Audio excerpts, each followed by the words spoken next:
On February 26, 2026, Stellantis, the parent company of Jeep, Maserati, Peugeot, and Citroën, dropped a bombshell on global capital markets with its 2025 fiscal year earnings. A full-year net loss of $22.3 billion, the first annual loss since the group was formed in 2021, and the largest accounting loss in the history of the traditional auto industry's electric vehicle transition. The core driver of the massive loss was a $25.4 billion impairment on electrification assets. CEO Antonio Filosa's admission was stark. We overestimated the speed of the energy transition. That blunt statement is not just a strategic mea culpa from an industrial giant, but a fundamental challenge to Europe's mandated path toward electrification for its legacy auto industry. When the world's fourth-largest automaker admits its technology roadmap is completely disconnected from market demand, the trillion-euro EV frenzy has become an unbearable sunk cost for traditional car makers.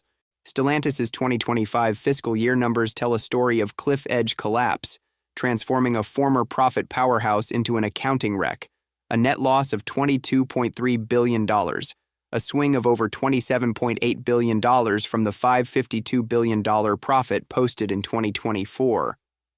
The $25.4 billion in non-cash impairments were concentrated entirely in EV platforms, battery projects, and intangible assets. Net revenue came in at $153.5 billion, down 2% year-on-year, as volume growth in core global markets failed to offset pricing and currency pressures. Industrial free cash flow improved slightly to $4.525 billion from $6.045 billion in 2024, but remained deeply negative. Adjusted operating loss hit $842 million, with operating margins plunging from 5.5% to 0.5%. Management has since announced a strategic pivot, abandoning the aggressive EV-only approach and returning to offering a full spectrum of choices: pure electric, hybrid, and internal combustion. Of the $80 billion previously budgeted for electrification, tens of billions have effectively become irrecoverable sunk costs. The company's stock has fallen 26.12% over the past 3 months as market confidence has been shattered. This massive loss was no accident, but rather the explosive convergence of 3 structural contradictions. First, a complete disconnect between the technology roadmap bet and consumer reality. Stellantis once led the charge in Europe with its Dare Forward 2030 plan, aiming for 100% EV sales in Europe by 2030, while ignoring the market's actual pace. In 2025, Europe's EV penetration was just 19.5%, and the US a mere 7.7%.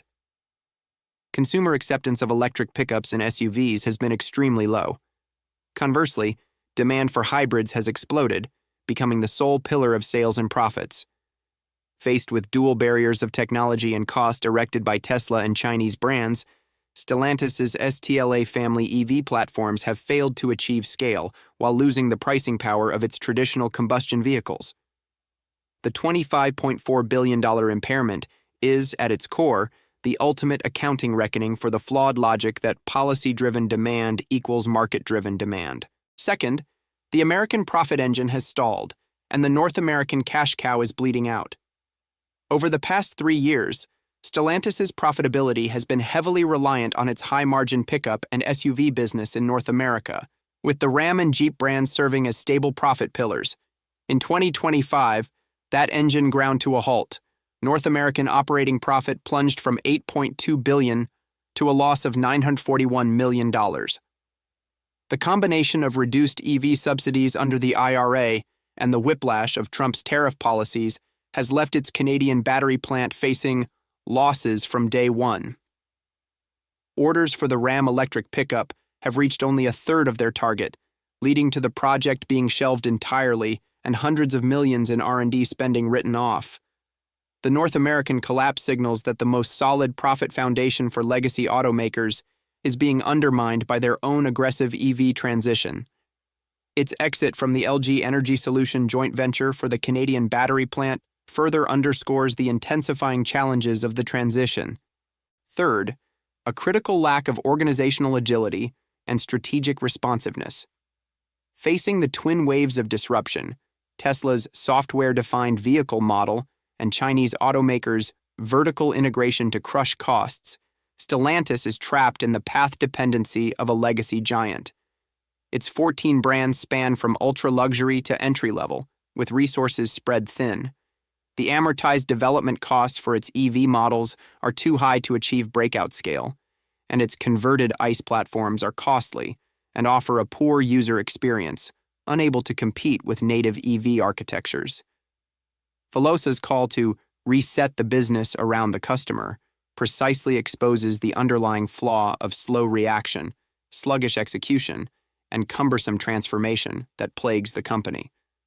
This is a common challenge shared by many traditional multinational automakers, with Ferrari, Audi, and Mercedes-Benz among those having already adjusted their aggressive EV targets.